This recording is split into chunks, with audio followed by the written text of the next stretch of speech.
Kung bari kang magmay-ari ng isang di-kuryenteng sasakyan na maaring maglakbay ng higit sa 700 milya sa isang single, nananatili pa rin ang halos buong kapasidad ng baterya pagkatapos ng 3 taon. Maaring gumana ng normal sa iba't ibang temperatura, maaring ma-recharge sa loob ng 10 minuto, at may presyong katulad ng isang combustion engine na kotse, mahirap tanggihan ang naturang sasakyan. Yan ang senaryo na makakaapekto sa mga customer kapag ang isang revolutionaryong baterya ay malapit ng maging mass-produce, at maaring dalhin ito ni Elon Musk sa Tesla sa lalong madaling panahon dahil ang mga solid-state na baterya ay nakikita bilang revolusyonaryo para sa hanay ng mga dekuryenteng sasakyan, isang bagay na sinisikap niyang makamit. Kung babaliwalain ni Elon ang ganitong uri ng baterya, tiyak na makakaranas si Tesla ng malaking pag-urong dahil hindi bababa sa 3 pang automaker ang namuhunan ng malaki dito. Maring hindi ka naniniwala dito, at hindi rin kami, ngunit ang katotohanan ay hindi maikakaila. Kaya bagit ang isang baterya ay nagbabanta sa 4680 na baterya ng Tesla. Bagamat nabanggit na namin ang ganitong uri ng baterya sa mga nakaraang yugto, maaaring hindi pa rin maintindihan ng marami kung ano talaga ang mga solid-state na baterya. Kayo, pasimplihin natin ito ng ganito. Ang lahat ng uri ng mga baterya sa mundo ay may 4 na karaniwang bahagi, kabilang ang cathode, anode, plastic polymer separator, at isang likidong electrolyte solution. Kabilang sa mga solid-state na baterya ang 4 na bahaging ito. Ngunit kung bakit naiiba ang mga ito, o mas tiyak, kung bakit ang ganitong uri ng baterya ay 4680 killer, ay ang paglipat mula sa isang likidong electrolyte na solution sa isang solidong electrolyte na solution. Kaya, bakit tumitingin ang mga automaker sa mga solidong baterya? Inaasahan ng mga kumpanya ng pananaliksik sa merkado na papalitan ng mga dekuryenteng sasakyan, ang mga internal combustion engine ng mga kotse at maging pangunahing sa industriya ng sasakyan. At para maging hindi mapag-alinlangan ang leader sa industriya, ang mga EV ay dapat na may katulad na saklaw sa kasalukuyang mga internal combustion engine na sasakyan. At mahalagang pataasin ang kapasidad ng baterya ng mga EV na baterya para magawa iyon. Mayroong dalawang mga paraan upang madagdagan ang kapangyarihan. Ang una ay upang taasan ang gayunpaman. Sa kasong ito, ang halaga ng mga baterya ay tumataas at sila ay kumukuha ng masyadong maraming espasyo sa sasakyan na hindi isang perpektong solution. Kaya, paano naman ang paghahanap ng bagong uri ng baterya na malakas, mataas ang kapasidad, ligtas, at mabilis na pag-charge? Ito ay tila mas magagawa. Ngunit ito ay hindi walang mga hamon nito. Ang mga bateryang lithium ay patuloy na napabuti sa paglipas ng panahon. Ngunit ang isang malaking tagumpay ay hindi pa nangyayari, lalo na tungkol sa mga issue sa kaligtasan dahil sa kanilang mga chemical na katangian. Ang mga kasalukuyang Li-ion na baterya ay nasa panganib ng pagkasira ng baterya, tulad ng pamamaga dahil sa mga pagbabago sa temperatura o pagtagas dahil sa panlabas na puwersa na dulot ng paggamit ng mga likidong electrolyte na solution. Ang mga panganib sa kaligtasan na ito ay nakakuha ng pansin at binigyang diin ang pangangailangan para sa pagpapabuti ng teknolohiya ng baterya. Dahil dito, nais ng mga automaker na lumipat mula sa likido patungo sa solid-state electrolytes upang malampasan ang mga hadlang na naroroon sa maginoon na mga baterya ng lithium sa loob ng maraming dekada. Ang pagkakaiba ay makabuluhan para sa kaligtasan at kahusayan ng mga dekuryenteng sasakyan. Pagdating sa mga solid-state na baterya, ang Toyota ay isang pangunguna sa automaker na may ganitong uri ng teknolohiya ng baterya. Nangangako ang tagagawa na maisama ito sa mga EV nito kasing aga ng 2027. Kumpiyansa ang Toyota sa pagbawi sa nawalang posisyon nito laban sa Tesla at BYD na nakikita ang mga solid-state na baterya bilang sandata upang iangat ang kanilang mga dekuryenteng sasakyan sa bagong taas. Maaring hindi natin isipin na magtatagumpay ang Toyota, ngunit may ilang bagay na nangyayari na nagbabanta sa Tesla. Bakit tinatawag ng mga Tesla killer ang mga solid-state na baterya? Sa ngayon, kahit na ang pinaka-advanced na 4680 na baterya ng Tesla ay nagbibigay lamang ng hanay na 340 milya para sa Cybertruck na may sukat na pack na 123. Ngunit sa mga solid-state na baterya, sinasabi ng Toyota na papayagan nito ang mga dekuryenteng sasakyan na umabot sa 745 milya ang singil na hindi ka panipaniwalang kahanga-hanga. Ang hanay na ito ay higit pa sa karamihan ng mga IC na kotse. Marahil na mas kahanga-hanga kaysa sa mahabang hanay ng pagmamaneho ay ang maikling oras ng pagsingil. Sinabi ng Japanese auto giant na nilalayon nitong makagawa ng mga commercial na solid-state na baterya sa 2027 at ang mga Toyota EV ay magiging value sa mga solid-state pack na ito. Kaya, ano ang mga pakinabang ng mga solidong baterya? Ang mga solid-state na baterya ay namumukod tangi na may higit na mahusay na mga bentahe sa timbang at Density ng enerhiya kumpara sa iba pang mga uri ng mga baterya tulad ng traditional na mga baterya ng lithium. Sa densidad ng enerhiya na halos 400 watts ang key, ang solid-state na baterya ay higit na lumampas sa bilang na 250 WH, isang kGUs para sa mga traditional na baterya ng lithium na nagbibigay daan para sa mas maraming imbakan ng enerhiya na may parehong timbang. Ito ay particular na mahalaga para sa mga dikuryenteng sasakyan kung saan ang parehong timbang at pagganap ay critical na mga kadahilanan.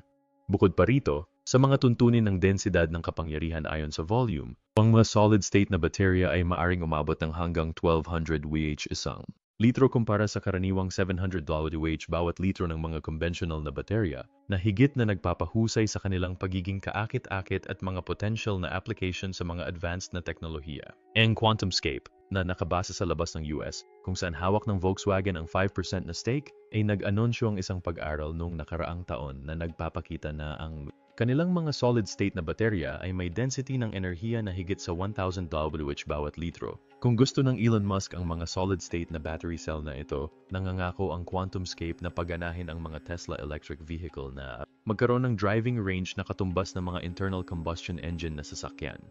Hindi ka nagkamali ng narinig. Ang kanilang solid-state na mga baterya ay nakakamit ng napakababang self-discharge rate na nagbibigay daan sa pag-imbak ng enerhiya sa loob ng maraming taon ng walang labis na pagkawala, na tinitiyak ang mas mahabang buhay. Maring baguhin ng mga magagandang feature na ito ang hinaharap ng mga EV. Ano ang kapasidad ng pagsingil ng mga solid-state na baterya? Sa Toyota, ang densidad ng enerhiya ng mga solid-state na baterya ay makabuluhang napabuti salamat sa paggamit ng mga advanced na materyales na kinikilala din ng Toyota, habang ang mga traditional na baterya ng lithium ay karaniwang gumagamit ng lithium metal para sa anode electrode at mga materyales tulad ng graphite at silicon para sa cathode electrode. Mga solid-state na baterya ay maaring gumamit ng isang hanay ng mga materyales na mas mataas ang kapasidad. Halimbawa, ang anode electrode ay maaring gawin mula sa mataas na boltahe na materyales, at ang cathode electrode ay maaring maging lithium-rich manganese compound or silicon-carbon composite na materyales. Ang flexibility sa pagpili ng mga materyales na ito ay nagbibigay daan sa mga solid-state na baterya na makamit ang mas mataas na density ng enerhiya. Bukod sa lampasan ang densidad ng enerhiya ng mga conventional na baterya ng lithium, ang mga solid-state na baterya ay may kalamangan na nagbibigay sa kanila ng kakayahang mag-charge ng mas mabilis kaysa sa traditional na mga baterya ng lithium. Sa mga supercharging station ng Tesla, maaari mong asahan na mag-charge ng hanggang 80% ng 2170 na baterya sa loob ng humigit kumulang 30-40 minuto. Para sa 4680 na baterya, ang pag-charge mula sa 10-80% ay tumatagal ng 25 minuto. Ayon sa data ng QuantumScape, ang kanilang mga baterya ay may kakayahang mag-charge ng hanggang 80% na kapasidad sa loob lamang ng 15 na minuto. Gumagana ang mga ceramic separator ng QuantumScape sa mataas na bilis na nagpapagana sa kakayahang ito, at ipinapahayag ng Toyota na ang kanilang mga solid-state na baterya sa ilalim ng pag-unlad ay maaring mag-charge sa loob ng 10 minuto o mas kaunti, mula 10-80%. Ito ay makabuluhang binabawasan ang oras na kinakailangan upang singilin ang isang kotse sa halos oras na kinakailangan upang mapuno ang isang tangke ng gas. Nalaman namin na ang kakayahang mag-charge sa loob ng 10 minuto ay nangangahulugan na naglalapat ito ng 4C na kakayahan sa pag-charge, katulad ng ginagawa ng mga baka sa kanilang mga Shenzhen Ultra na mabilis na nag-charge na LFP na mga baterya. Suriin natin ang mga kakayahan sa mabilis na pag-charge ng mga solid-state na baterya. Sa pagkakaalam natin, ang solid electrolyte sa solid-state na mga baterya ay may mataas na ion conductivity na nagpapabilis sa transportation ng mga lithium ions, kaya nagpapabilis sa proseso ng pagsingil. Ang mga baterya ay maaring umabot sa 80% na singil sa loob ng 15 minuto na may mass, counting mga nakakapinsalang epekto sa mahabang buhay kumpara sa mga baterya ng lithium.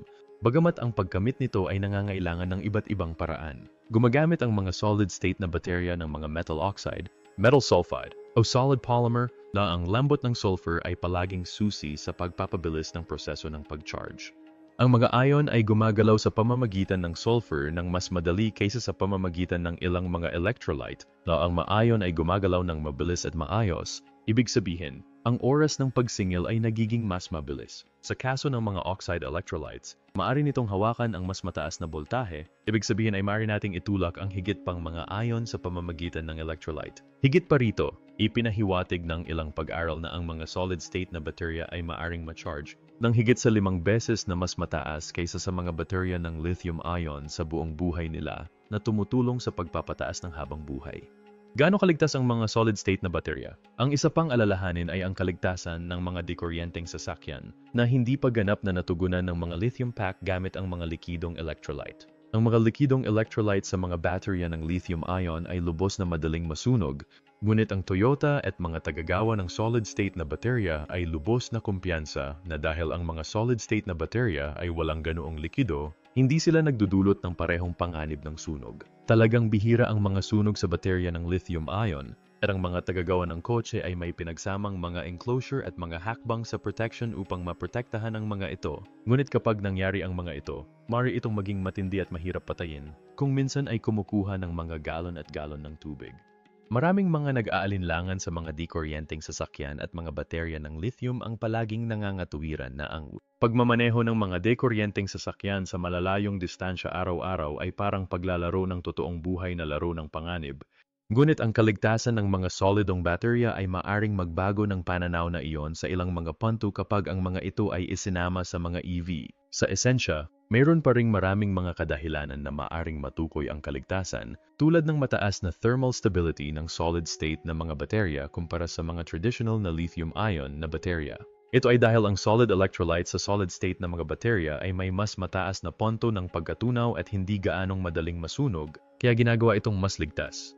Madaling maunawaan ang konseptong ito. Ang mga likidong bagay ay palaging sumisipsip ng init ng mas mabilis at higit pa kaysa sa mga solid. Sa mga kapaligirang may mataas na temperatura, ang mga traditional na baterya ng lithium-ion ay madaling kapitan ng mga mapanganib na situation tulad ng mga pagsabog, isang kilalang katotohanan sa industriya ng EV sa loob ng mahabang panahon ngayon. Sa paunang pag-unlad ng mga solid-state na baterya, iginiit ng mga mananaliksik ng Toyota na maaari nilang unahin ang mga temperatura na 50 hanggang 60 degrees Celsius para sa pinakamainam. Napagganap at unti-unting malalampasan ang mga bilang na ito habang nag-a-upgrade sila sa mas mahusay na mga electrolyte na lumalaban sa init. Ayon sa isang pag-aral, ang habang buhay ng mga baterya ng Tesla ay nagpapahiwatig na hindi sila makakatagpo ng anumang mga issue kapag naabot ang markang 500,000 milya. At ipinangako ni Elon Musk na malapit nang makapagbigay ng enerhiya ang Tesla para sa mga dekuryenteng sasakyan nito sa mas mahabang panahon. Tungkol sa pagkakaroon ng mga solid-state na baterya, inaangkin ng QuantumScape na ang mga baterya nito ay idinisenyo upang magamit sa daan-daang libong milya bago magmaneho. Siyempre, ang mga solid-state na baterya ay hindi ganap na perpekto. Bagamat naniniwala ang mga mananaliksik na ang mga solid-state na baterya ay hindi gaanong madaling kapitan ng thermal runaway dahil sa overcharging o internal short circuits, ipinakita ng mga kamakailang pagsusuri na maaari pa rin silang masunog kapag nadurog o nabutas. Nangangahulugan ito na kung ang isang dekuryenteng sasakyan na may mga solidong baterya ay nasasangkot sa isang malubhang aksidente at ang baterya pack ay sumasailalim sa malaking epekto, ang panganib ng sunog ay umiiral pa rin. Gayunpaman, ang mga solid-state na baterya ay nagdudulot pa rin ng mas kaunting panganib kaysa sa maraming kasalukuyang uri ng baterya at ang paglikha ng mga dekuryenteng sasakyan na may pinababang panganib ng sunog at pagsabog dahil sa mga solid-state na baterya ay isang malaking hakbang pasulong para sa mga driver. Ano ang nagpapabagal sa mga solid-state na baterya? Gayunpaman, may mga hamon na dapat pagtagumpayan bago maisakatuparan ang mga layuning ito. Ang isang malaking balakid ay ang mataas na halaga ng paggawa ng mga advanced na baterya na ito. Ang paggawa ng mga solid-state na baterya sa particular ay maaring napakamahal sa ngayon dahil ang Toyota ay hindi pa nakakamit ang malakihang mga linya ng production at nakakahanap ng napakahusay na mga solusyon sa pagbawas sa gastos dahil ang mga solid-state na baterya ay nasa maagang yugto pa lamang. Ang isa pang hadlang ay ang paghahanap para sa isang angkop na solid-state electrolyte na material na maaring mahusay na magsagawa ng kuryente sa temperature ng silid. Ang mga materyales na ginagamit sa solid-state na mga baterya ay maaari ding magdulot ng ilang issue.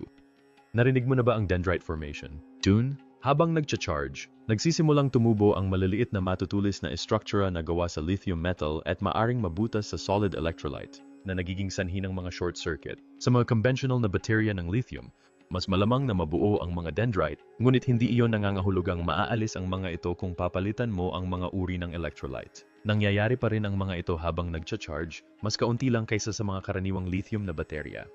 Ang mabuting balita ay ang mga mananaliksik ay nasa ibabaw nito. Nagsusumikap sila sa pagbuo ng mga solidong electrolyte na hindi lamang nagsasagawa ng mga iyon ngunit sapat ding matibay upang labanan ang mga masasamang tendril na iyon. Ang layunin, maasahan, matibay, at ligtas na mga baterya na maasahan natin. Sa kabila ng mga hamong ito, inaangkin ng Toyota na gumawa ng makabuluhang pag-unlad sa pagtugon sa mga issue sa tibay at paghahanap ng mga pambihirang solusyon para sa mga hadlang na ito. Nagsagawa sila ng pananaliksik at pagpapaunlad upang mapahusay ang teknolohiya na naglalayong i-deploy ang mga advanced na baterya na ito sa kanilang mga sasakyan sa mga darating na taon. Sa isang kamakailang panayam, ang Chief Technology Officer ng Toyota na si Hiroki Nakajima ay gumawa ng isang kawili-wiling anunsyo na nagsasad na ang kumpanya ay nagtagumpay sa mga hadlang sa solid-state na pag-unlad ng baterya at sinabing, nakahanap kami ng mga dekalidad na materyales. Bagamat walang mga particular na detalye tungkol sa mga materyales na ibinigay, ang Toyota ay inaasahang magpapakilala ng mga solid-state na baterya kasing aga ng susunod na taon. Bilang karagdagan sa pagsulong gamit ang mga solid-state na baterya, sinabi ng kumpanya na patuloy nilang itataguyod ang pagbuo ng mga baterya ng lithium-ion na may mga planong lumikha ng isang mas mahusay na uri na may kakayahang gumana sa loob ng 1,000 kilometro na halos magdodoble sa hanay ng Tesla's Model Y long-range na variant. Binanggit din ng Toyota na ang mga baterya ng lithium iron phosphate ay bubuuin bilang isang mas mababang gastos na alternatibong solusyon sa mga baterya ng lithium ion at solid state. Sa kabila ng mga limitations sa saklaw ng pagpapatakbo at mga kakayahan sa pag-charge, nananatiling mas sikat ang mga baterya ng lithium ion kaysa sa mga solid state na baterya dahil sa mga issue sa gastos at tibay. Ang pamumuno ng Toyota sa solid-state na pananaliksik sa baterya ay hindi nakakagulat dahil sa kanilang malawak na portfolio ng pamumuhunan na may higit sa 1,000 mga patent sa larangang ito. Bilang bahagi ng kanilang diskarte, plano ng Toyota na unang i-deploy ang mga bateryang ito sa kanilang mga hybrid na sasakyan ilang taon bago ipakilala ang mga ganap na electric.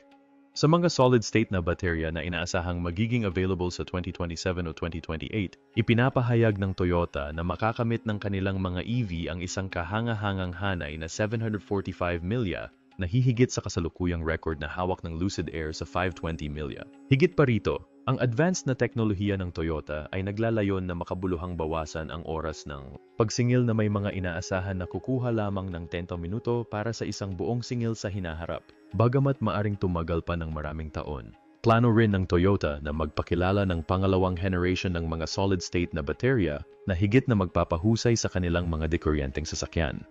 Ang ma-advanced na bateryang ito ay inaasahang magbibigay ng kahanga-hangang hanay na 932 milya sa isang singil na higit pa sa mga kakayahan ng kanilang kasalukuyang EV, ang BZ4X, na may saklaw na humigit kumulang 318 milya. Ang pinaka-nakakagulat ay ang oras ng pag-charge para sa mga bagong bateryang ito ay maaring wala pang 10 minuto na makabuluhang binabawasan ang oras ng pag-charge. Upang ilagay ito sa pananaw, ang bagong teknolohiyang ito ay magdodoble ng higit sa kasalukuyang hanay ng mga EV ng Toyota at bawasan ang oras ng pagsingil ng humigit kumulang 67%.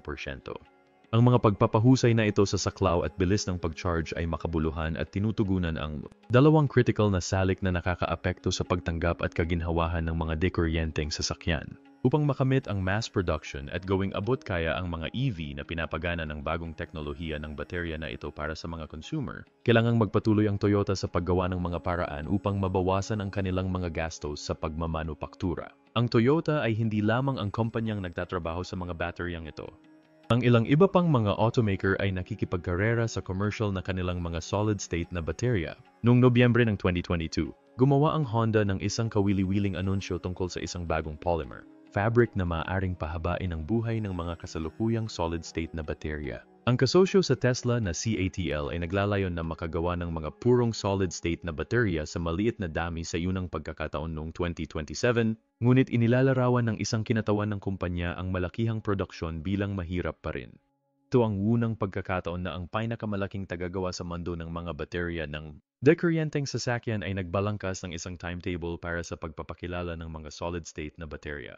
Gayon din, ang quantum space at solid power ay gumagawa ng nakakabaliw na pag-unlad sa kanilang mga solid-state na baterya. Kaya, ano ang eksaktong ginagawang mas mahusay ang mga solid-state na baterya kaysa sa mga traditional na likido? Hatin natin ito. Una, meron silang mas mataas na densidad ng enerhiya na nangangahulugan na maaari silang tumagal ng mas matagal sa isang singil kumpara sa mga traditional na baterya na may parehong laki. And para sa mga di-kuryenteng sasakyan, nangangahulugan ito na maaari silang pumunta ng mas malayo nang hindi kailangang i-recharge. At iyon ay isang malaking bagay dahil ang isa sa mga pangunahing alalahanin ng mga tao tungkol sa mga di-kuryenteng sasakyan ay kung gaano kalayo ang kanilang magagawa bago muling i-recharge ang mga ito. Sa pagsasalita tungkol sa mga alalahanin, maraming tao ang nag-aalala tungkol sa kaligtasan ng mga sasakyang pinapagana ng baterya, lalo na sa mga kwento tungkol sa mga likidong electrolyte na nasusunog. Ngunit sa mga solid-state na baterya, ang panganib na yon ay mas mababa dahil ang kanilang mga solid electrolyte ay mas matatag at mas madaling tumagas o masunog. Kung matagumpay, ang pinakamalaking tagagawa ng kotse sa mundo, bagamat nahuhuli sa China at Elon Musk, ay maaring magbenta ng mga di-kuryenteng sasakyan na mas ligtas, mas mabilis na nagcha-charge, at mas mahusay na may hanay na 1-200 km sa isang single lamang na doble ang bilis kumpara sa mga kasalukuyang produkto. Naiintindihan ng Toyota na ang pagiging nasa likod sa industriya ng di-kuryenteng sasakyan ay ginagawang walang kabuluhan ang pagtaas ng produksyon at pagbaba ng mga presyo ng walang bagong technological na revolution na nakakagambala sa buong merkado. Alam mo ba na ipinagbabawal ng UK ang mga internal combustion engine na sasakyan pagsapit ng 2030? At maraming bansa sa Europa at estado ng US ang sumusunod? Nangangahulugan ito na sa susunod na dekada, ang pagbili ng kotseng pinapagana ng gas ay magiging mahirap. Mababago lamang ni Tesla ang kasaysayan kung makuha ni Elon Musk ang kanyang mga kamay sa mga solid-state na baterya. Sa malapit na hinaharap, ang mga di-kuryenteng sasakyan ng Tesla ay magiging sa optic at may malit na pagkakataon na malampasan ng mga kakompetensya tulad ng Toyota. Sa kakayahang maglakbay ng 700 milya sa isang singil, magbubukas ang Tesla ng isang bagong mundo ng kaginhawahan at pagtitipid para sa mga gumagamit. Ito ay ganap na mag-aalis ng mga alalahanin tungkol sa operating range ng mga di-kuryenteng sasakyan at lumikha ng isang ganap na bagong karanasan sa pagmamaneho kumpara sa 400 milya na magagamit sa kasalukuyang Model S. Imposibleng isipin kung gaano kaganda ang magiging buhay kung ang isang Tesla EV ay maaring umabot ng 700 milya. Kaya, kailangan nating itanong, ano sa palagay mo ang potential ng ganitong uri ng baterya para sa mga EV sa susunod na ilang taon? Dadalhin ba ito ni Elon sa Tesla? Umaasa kami na magkakaroon ka ng pinaka-nakaka-relax na damdamin pagkatapos panoorin ang video na ito. Kung ginawa mo, buong kababa ang loob naming hinihiling na pindutin mo ang like button at sumali sa Tesla Car World family sa pamamagitan ng pag-subscribe sa aming channel. At huwag palampasin ang alinman sa aming mga kahanga-hangang video sa pamamagitan ng pagpindot sa bell icon. Pinahahalagahan namin ang iyong feedback at ang iyong oras. Maraming salamat sa panonood at magkita-kita tayo sa lalong madaling panahon. Hanggang doon, manatiling ligtas at magsaya.